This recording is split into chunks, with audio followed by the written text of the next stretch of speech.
ഈ AMMA എന്നാണ് വിളിക്കാൻ തുടങ്ങിയത്? ഇപ്പോൾ ഈ കുറച്ച് നാളേ ആയിട്ടുള്ളൂ. അതുവരെ എല്ലാവർക്കും അമ്മ തന്നെയായിരുന്നു. Now it has become A dirty place.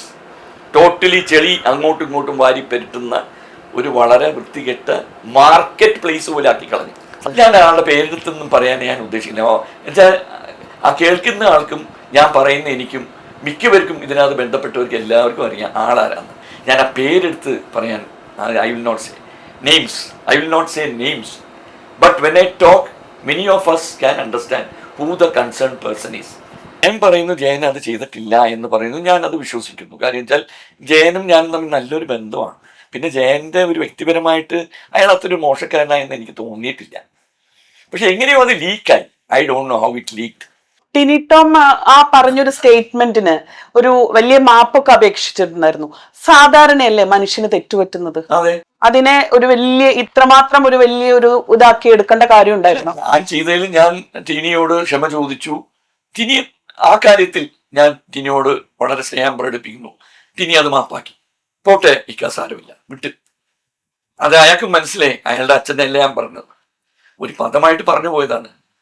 അത് മാറ്ററും തീർന്നു. എന്നെ വൈസ് പ്രസിഡൻഷിപ്പിൽ നിന്ന് തോപ്പിച്ചു. ഞാൻ പോട്ടെ, സാരമില്ല. ഇപ്പം ദൈവത്തിനോട് സ്തുതി, നന്ദി, താങ്ക് യു. ആ ചെളി പോയി വീണ് ചെളി വാരി നമ്മുടെ ദേഹത്ത് വിടേണ്ട ഒരു ഗതികേടുണ്ടായില്ലോ. ദൈവത്തിന് എന്തോ നമ്മളോടൊരു ഇഷ്ടം തോന്നിക്കൊണ്ടായിരിക്കാം അതിൽ നിന്നും പിന്മാണിപ്പിച്ച്. ഞാൻ ഇനി ഒരു ഇലക്ഷനും ഇല്ല, ഒന്നുമില്ല. ഞാൻ ഒതുങ്ങി മാറി നിൽക്കുന്നു. എന്നാലും തെറ്റുകൾ കാണുമ്പോൾ പറയാണ്ടിരിക്കാൻ വയ്യ. അത് മനസ്സനുവദിക്കുന്നില്ല. അവിടെ സ്വാർത്ഥത ഇല്ല. എനിക്ക് ഇയാളുടെ കൈ പിടിച്ച് ഇയാളെ തടവിയാൽ, അല്ലെങ്കിൽ ഇയാളുടെ തോളത്ത് തടവി കൊടുത്താൽ എനിക്ക് അടുത്ത സിനിമ ചാൻസ് കിട്ടും. അങ്ങനെ ഒരു മോഹമില്ല, ആഗ്രഹവുമില്ല. ഇന്ന് വരെ ദൈവം തമ്പുരാൻ അനുഗ്രഹിച്ച് ഇങ്ങനെയൊക്കെ പോകുന്നു. ഇനി നാളെ ദൈവം തമ്പുരാൻ എന്തെങ്കിലുമൊക്കെ തരാൻ ഉദ്ദേശമുണ്ടെങ്കിൽ തരും. അതിനുള്ള പ്രതീക്ഷയോട് കാത്തിരിക്കുന്നു. 2026 2 നല്ല സിനിമകൾ ചെയ്തു വെച്ചിട്ടുണ്ട്. 2 അവാർഡ്സിനൊക്കെ പോയിട്ടുണ്ട്. അവിടെയും എനിക്ക് തോന്നുന്നില്ല കിട്ടുമെന്നുള്ളത്. പ്രതീക്ഷിക്കുന്നു. പക്ഷേ ഇവിടെ എല്ലാം വലിയ വലിയ കളികൾ, വലിയ വലിയ കൂട്ടായ്മകൾ, വലിയ വലിയ കോക്കസ്, ഇതൊക്കെ ഇവരുടെ കളികളെ നടക്കുമെന്നേ. നമ്മളെപ്പോലെ സാധാരണക്കാർക്ക് ഇതൊന്നും പറഞ്ഞിട്ടില്ല. ഉള്ളത് വെച്ച് കഞ്ഞി കുടിച്ച് അവിടെ ഇരിക്കടോ, ബിരിയാണി കൈയിടാൻ വരണ്ട, തരില്ല. അത് തന്നെ. വീണ്ടും അമ്മയിലേക്ക് തിരിച്ചു വരുമ്പോ അമ്മയിലത്തെ മെമ്പർഷിപ്പ്, അപ്പം ഒരു വലിയ സുവർണകാലം ഉണ്ടായിരുന്നു. ഇന്നസെന്റ് ചേട്ടനും ഇടവേള ബാബുവും ഉള്ള ഒരു സമയം എന്ന് പറഞ്ഞു. പക്ഷെ ഇടവേള ബാബു എന്ന വ്യക്തിനെ കുറിച്ച് ഒരുപാട് അലിഗേഷൻസ്. മെമ്പർഷിപ്പ് എടുക്കണമെങ്കിൽ ഇടവേള ബാബു എന്ന് പറയുന്ന വ്യക്തിനെ പറയുന്നത് അനുസരിക്കണം, അതനുസരിച്ച് കഴിഞ്ഞാൽ മെമ്പർഷിപ്പ് ആ ഒരു ഫീല് ഒരുപാട് ഡിഡക്ഷൻ കൊടുക്കും. ഇങ്ങനെ ഒരുപാട് അലിഗേഷൻസ് ഇടവേള ബാബുവിനെ കുറിച്ച് വന്നിട്ടുണ്ടായിരുന്നു. ഇതിനെ കുറിച്ചിട്ട് എന്താണ് ഇക്കയുടെ ഒരു അഭിപ്രായം? എല്ലാ അലിഗേഷൻസ് എല്ലാരെ കുറിച്ചും ഉണ്ട്. അതല്ലേ ഞാൻ പറഞ്ഞ, ഇന്നസെന്റൻ ഉണ്ടായിരുന്ന സമയം വരെ കൺട്രോളിങ് പവർ ഉണ്ടായിരുന്നു. അവിടെ ഒരു കൺട്രോൾ ഉണ്ടായിരുന്നു. ഒരു പക്വതയുള്ള ഒരു നായകൻ, നയിക്കാൻ കപ്പാസിറ്റി ഉള്ള ഒരു നായകൻ അവിടെ ഉണ്ടായിരുന്നു. ആ നായകൻ പോയപ്പം നായകനോട് കൂടെ നിൽക്കുന്ന ആളാണെങ്കിൽ പോലും അയാളുടെ ചരട് വിട്ട് കഴിഞ്ഞപ്പം അയാൾക്ക് തോന്നിയതൊക്കെ അയാൾ ചെയ്തു. അയാൾക്ക് എന്തൊക്കെ മനസ്സിൽ ഒതുക്കി വെച്ചിരുന്നു, അന്ന് വരെ ചെയ്യാൻ പറ്റാണ്ടിരുന്ന പല കാര്യങ്ങളും അയാൾ പ്രവർത്തിച്ചു തുടങ്ങി. അത് തന്നെ സംഭവിച്ചു. അത് തന്നെ ഇടവേള ബാബു ആയിക്കോട്ടെ, ആരും ആയിക്കോട്ടെ, ഇവരെല്ലാം മനുഷ്യരാണ്. എല്ലാവർക്കും വികാരങ്ങളുണ്ട്, ആഗ്രഹങ്ങളുണ്ട്, എല്ലാം ഉണ്ട്. പക്ഷേ ഒരു സിനിമ അഭിനയിക്കുമ്പോൾ ഒരു ആർട്ടിസ്റ്റിനെ കൺട്രോൾ ചെയ്യുന്ന ആരാണ്? ഒരു ഡയറക്ടർ. നല്ലൊരു ഡയറക്ടർ ഉണ്ടെങ്കിൽ ആ നടൻ ആവശ്യമുള്ളതേ ചെയ്യുള്ളൂ. ഇപ്പം ഞാൻ 2 പടം ഈ ഇടയ്ക്ക് ചെയ്തു. എൻ്റെ ഡയറക്ടർ ചെറുപ്പക്കാരാണെങ്കിൽ പോലും അവരെന്നോട് പറഞ്ഞത്, ഇത്രയും മതി, ഈ മീറ്റർ എന്നാണ് പറയുന്നത്, ഇത്രയും മീറ്റർ വേണ്ട, 1 മീറ്റർ കുറയ്ക്കാം, 1 കൂട്ടാം. എങ്ങനെയാണ് അവര്? അപ്പൊ നല്ലൊരു ഡയറക്ടർ ഉണ്ടെങ്കിൽ ബെസ്റ്റ് പെർഫോമൻസ് നമുക്ക് കൊടുക്കാൻ പറ്റും. അതുപോലെ ഒരു നല്ല ഡയറക്ടർ നഷ്ടപ്പെട്ടപ്പോഴാണ് ഈ നടന്മാരെല്ലാം ഈ രീതി കൂടെ ജീവിതത്തിലും അഭിനയിച്ചു തുടങ്ങിയത്. ഇപ്പം അമ്മയിൽ എന്താണ് സംഭവിച്ചുകൊണ്ടിരിക്കുന്നത്? ഇപ്പൊ അമ്മയിൽ സംഭവിച്ചുകൊണ്ടിരിക്കുന്നത് തമ്മിത്തല്ല്. അത് തന്നെ, അടി, വേളം, വഴക്ക്, നാട്ടുകാർക്ക് ചിരിക്കാൻ ഒരു സന്ദർഭവും സാഹചര്യവും അവരായിട്ട് തന്നെ ക്രിയേറ്റ് ചെയ്ത് കൊടുക്കുന്നു. കുറെ കോമാളി സത്യമായിട്ടും കുറെ കോമാളികൾ വന്ന് അതിനുള്ളിൽ കിടന്ന് അങ്ങോട്ടും ഇങ്ങോട്ടും തെറി പറയലും ചീത്ത പറയലും. ഇപ്പൊ ഞാനൊക്കെ വളരെ ആ 2 തവണ ഞാൻ പറഞ്ഞല്ലോ എൻ്റെ വായിന്ന് 2 അസഭ്യം വന്നുപോയി. ഇപ്പൊ ഞാനൊക്കെ സ്വയം എനിക്ക് ഫീൽ ചെയ്യുന്നത് ഞാൻ വലിയ പുണ്യാളനാണ്. കാര്യം വെച്ചാൽ ഞാൻ എന്താ പറഞ്ഞത്, ഒന്നുമല്ല, ചെറിയ 1-2 കാര്യം, അതും അതിൽ സത്യസന്ധത ഉള്ള കാര്യമാണ് പറഞ്ഞത്, അല്ലാണ്ട് ചുമ്മാ ആരെയും പിടിച്ച് തെറി പറയുക ചീത്ത പറയുക ഒന്നും ഞാൻ ചെയ്തിട്ടില്ല. അപ്പം എനിക്ക് ഇന്ന് ആ ഒരു കുറ്റബോധം ഉണ്ടായിരുന്നു, എന്തിനാ ഞാൻ അങ്ങനെ സംസാരിച്ചെന്നുള്ള ആ കുറ്റബോധം എല്ലാം എനിക്ക് മാറിക്കിട്ടി. അത് ഇവരായിട്ട് മാറ്റി തന്നു. താൻ കുഴപ്പക്കാരനൊന്നും അല്ലടോ, തൻ്റെയൊക്കെ അപ്പുറം നമ്മളുണ്ടെന്നുള്ള. അപ്പൊ അത് അങ്ങനെ ഒരു സന്തോഷമുണ്ട്. പിന്നെ വേറൊരു കാര്യം പറഞ്ഞാൽ ആ ദിലീപ്, ആക്ടർ ദിലീപിനെ കുറിച്ച്, ദിലീപ് അന്ന് അമ്മയിലുള്ള സമയത്ത് ദിലീപിന് വേറൊരു വിഷയത്തിലൂടെ അദ്ദേഹം അതിൽ നിന്ന് മാറിപ്പോകേണ്ടി വന്നു. ഞാൻ അദ്ദേഹത്തെ സപ്പോർട്ട് ചെയ്യൊന്നുമില്ല കേട്ടോ. എനിക്ക് അദ്ദേഹം തെറ്റ് ചെയ്തിട്ടുണ്ടെങ്കിൽ അതിന് അദ്ദേഹത്തിന് ശിക്ഷ കിട്ടി തന്നെ പറ്റുമെന്ന് വിശ്വസിക്കുന്ന ആളാണ്. തെറ്റ് ചെയ്തിട്ടുണ്ടെങ്കിൽ, ഇല്ലെങ്കിലില്ല, തെറ്റ് ചെയ്തിട്ടുണ്ടെങ്കിൽ അത് പ്രൂവ് ചെയ്തിട്ടില്ല.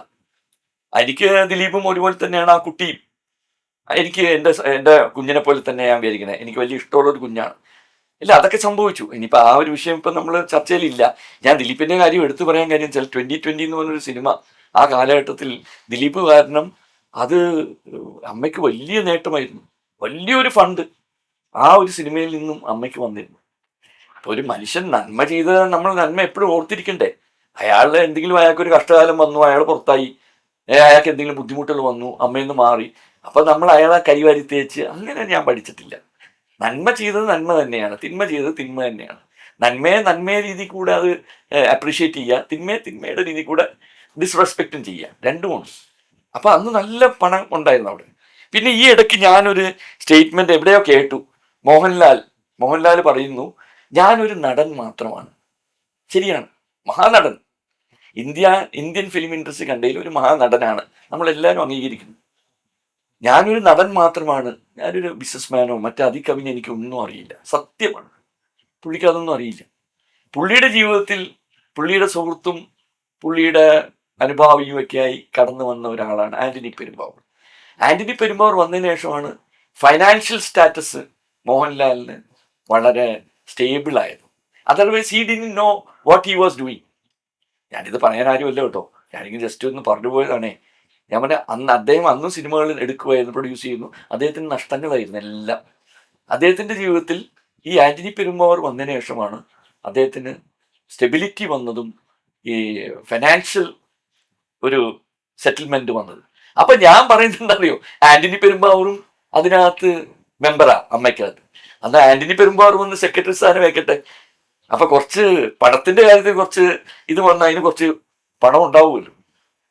പ്രസിഡന്റ് സ്ഥാനത്ത് ഏതെങ്കിലും നല്ല അറിയപ്പെടുന്ന, അതെപ്പോഴും ഞാൻ പറയട്ടെ, ഒന്നേ മമ്മൂട്ടി അല്ലെങ്കിൽ മോഹൻലാൽ അല്ലെങ്കിൽ സുരേഷ് ഗോപി, എല്ലാവരും അംഗീകരിക്കുന്ന മനുഷ്യര്, അവരിൽ ആരെങ്കിലും ഒരാൾ പ്രസിഡന്റ് സ്ഥാനത്ത് ഇരുന്ന് ഇതുപോലെ നല്ല കൈകാര്യം ചെയ്യാൻ പറ്റുന്ന ഒരു ബിസിനസ് നോളജ് ഒരാളെ സെക്രട്ടറി ആയിട്ട് വെച്ച് കുറച്ച് നല്ല കമ്മിറ്റി മെമ്പേഴ്സും ഒക്കെ എടുത്ത് മുന്നോട്ട് പോയാൽ ഇന്നും അത് നന്നായിട്ട് പോകാനുള്ളതേ ഉള്ളൂ. അതിന് പകരം ഈ കുറേ ചപ്പും ചവറും ചെളിയും ഒക്കെ കൂടി അതിനകത്ത് വന്ന് കയറി ടോട്ടൽ മാർക്കറ്റ് പ്ലേസ് ആയി. നമുക്കൊക്കെ പുറത്തിറങ്ങാൻ നാണക്കേടാണ്. കാണുന്നവരൊക്കെ എന്തായി നിങ്ങളുടെ AMMA, അപ്പൊ പിന്നെ നമ്മൾ പിന്നെയും തിരിച്ചു അമ്മ എല്ലാ AMMA എന്നാ ശരി, അതെങ്കിൽ അത് എന്താ ഇപ്പൊ നിങ്ങൾക്ക് അറിയണ്ടേ. നമ്മളെന്ത് ചെയ്യാനാ വല്ലവരൊക്കെ കാണിച്ചു കൂട്ടണേ? വീട്ടിനകത്ത് വല്ലവരൊക്കെ വല്ലതും കാണിക്കണേന് ഞാൻ ഉത്തരവാദിയാണോ? അത് അവരവരോട് പോയി ചോദിക്കുക. എന്തൊക്കെ അശ്ലീലങ്ങളാണ് വിളിച്ചു പറയുന്നത്. സ്ത്രീകളുടെ തന്നെ ഒരു ഡിഗ്നിറ്റി മായ്ച്ചു കളഞ്ഞില്ല ഇവര്. ഈ ചെറിയ പെൺകുട്ടികൾ ഇവിടെ വന്നിട്ട് സ്ത്രീകളുടെ ഡിഗ്നിറ്റി തന്നെ അങ്ങോട്ട് മായ്ച്ചു കളഞ്ഞു. ഇത്രയും താഴത്തേക്ക് സ്ത്രീകൾക്ക് പോകാൻ പറ്റുമോ എന്ന് ചിന്തിച്ചു പോകുന്നു. ആണുങ്ങളൊക്കെ ശുദ്ധന്മാരായിട്ട് ഇപ്പൊ തോന്നുന്നു ഇവരുടെ മുമ്പിൽ. എന്തുകൊണ്ടാണ് ഇതിങ്ങനെ പുറത്തേക്ക് ഒരു മീഡിയയിൽ കൂടിയും അല്ലെങ്കിൽ മറ്റുള്ള ഡിജിറ്റൽ മീഡിയ ഇവര് എന്നെ ചോർത്ത് കൊടുക്കുന്നേ, ഇതിനകത്തുള്ളവര് എന്നെ ചോർത്ത് കൊടുക്കുക. അതല്ലേ ഞാൻ പറയുന്നത്. ഇവര് ഉള്ളിലിരുന്ന് കളിക്കുക. ഞാൻ പറട്ടെ, നമ്മളൊരു എലക്ഷൻ വന്നു, എലക്ഷൻ ബോഡിയായി, ഇത്ര പേര് ജയിച്ചു, നമ്മൾ ഒരുമിച്ച് പിന്നെ ഒരു കുടുംബമായി. ആ 3 വർഷം നമുക്ക് കിട്ടിയത് നന്നായിട്ട് അത് ബ്യൂട്ടിഫുള്ളി ആ ഓർഗനൈസേഷൻ റൺ ചെയ്ത് പോവുക. തമ്മിൽ എന്തെങ്കിലും ഉണ്ടെങ്കിൽ അപ്പം തന്നെ അതിനകത്ത് തന്നെ സോൾവ് ചെയ്ത് പോവുക. അതിനൊരു കപ്പാസിറ്റി ശ്വേതാ മേനോന് ഉണ്ടായില്ല എന്നുള്ള ഒരു വിഷമം എനിക്കുണ്ട്. അത് അവർക്ക് അതിനുള്ള കേപ്പബിലിറ്റി ഉണ്ടായില്ല. എന്നാൽ പോട്ടെ, ഒരു തലമൂത്ത ഒരു കാരണവരോടെ ഉണ്ട്, താടിയും മുടിയും എല്ലാം നരച്ചിരിക്കുന്ന ഒരു ജോയ് മാത്യു, അദ്ദേഹത്തിന് ഇതൊന്നും കൺട്രോൾ ചെയ്യാൻ പറ്റിയില്ലേ? പക്വതയുണ്ടല്ലോ, പ്രായമുണ്ടല്ലോ. എന്നിലും ഇളയതാണ് കേട്ടോ. അത്രയും നരയുണ്ടെങ്കിൽ എനിക്ക് അത്രയും നരയില്ല. പക്ഷെ ഞാൻ അദ്ദേഹത്തിലും മൂത്തതാണ്.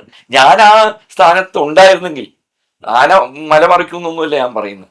പക്ഷെ ഇതൊന്നും ഇത്രയൊന്നും ഞാൻ കൊണ്ടുവരില്ലായിരുന്നു. ഞാൻ അവരെയൊക്കെ പിടിച്ചിരുത്തി, മക്കളെ വേണ്ട, ഇതാ തമ്മിലുള്ള തീർത്ത് നമുക്ക് എങ്ങനെയെങ്കിലും ഇത് മുന്നോട്ട് കൊണ്ടുപോകണ്ടേ, നാട്ടുകാരുടെ മുമ്പിൽ നമുക്ക് നാണക്കേടാവൂലേ, ആൾക്കാരെ ചിരിക്കില്ലേ, നമുക്ക് 3 വർഷം എങ്ങനെയെങ്കിലും ഇതൊന്ന് തീർത്ത് നല്ല രീതിയിൽ അത് അവസാനിപ്പിക്കാം. അങ്ങനെയല്ലേ നമ്മൾ ശ്രമിക്കേണ്ടത്. അതിന് പകരം ഇതെന്താണിത്, സെക്രട്ടറി പ്രസിഡന്റിനെ കുറ്റം പറയാ, ജോയിന്റ് സെക്രട്ടറി ട്രഷററിനെ കുറിച്ച് കുറ്റം പറയാ, ട്രഷറർ മറ്റയാളെ കുറിച്ച് കുറ്റം പറയാ. ഇത് അങ്ങോട്ടും ഇങ്ങോട്ടും ഒരു കലവലയാണ്.